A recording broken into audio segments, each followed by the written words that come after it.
हुन त हामीलाई साधारण देख्छ, हामी कसैको बुहारी हो, कसैको छोरी हो, कसैको आमा हो, हामी साधारण छौँ। तर परमेश्वरको नजरमा चाहिँ हामी असाधारण व्यक्ति। त्यो दिनको त्यो समयको मान्छेको नजरमा चाहिँ त्यो चाहिँ के थियो? डर छेरुवा थियो। परमेश्वरले ए वीर मान्छे भनेर बोलाउन भयो।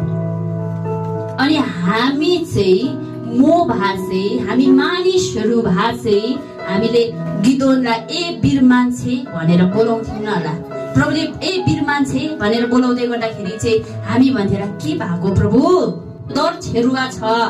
त्यसरी नै हामीले हेर्दै संसारमा हेर्दै गर्दाखेरि पनि नि हामीले त्यो सक्दैनौँ होला भनेर हेर्छौँ।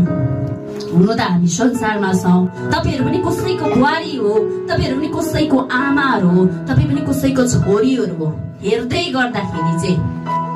तर येशूको नजरमा चाहिँ नि तपाईँहरू पनि शक्तिशाली हुनुहुन्छ। किन भन्दा यो वर्षदेखि चाहिँ हामी पवित्र आत्माको बहावभित्र पसिसकेका छौँ। हामी चाहिँ साधारण व्यक्ति होइन। मानिसहरूले हामीलाई ए डर छेरुवा, ए तँ केही गर्न सक्दैनस् भनेर भन्यो भने पनि हामी चाहिँ परमेश्वरको अगाडि चाहिँ शक्तिशाली छोरीहरू हौँ। आमेन भन्नुहोस् न। शक्तिशाली छोरीहरू होइन र तपाईँहरू?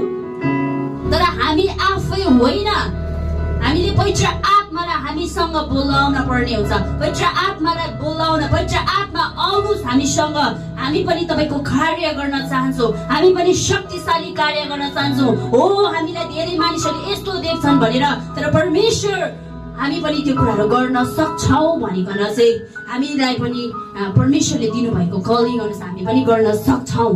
तर जब परमेश्वर पवित्र आत्मालाई हामी बोलाउँछौँ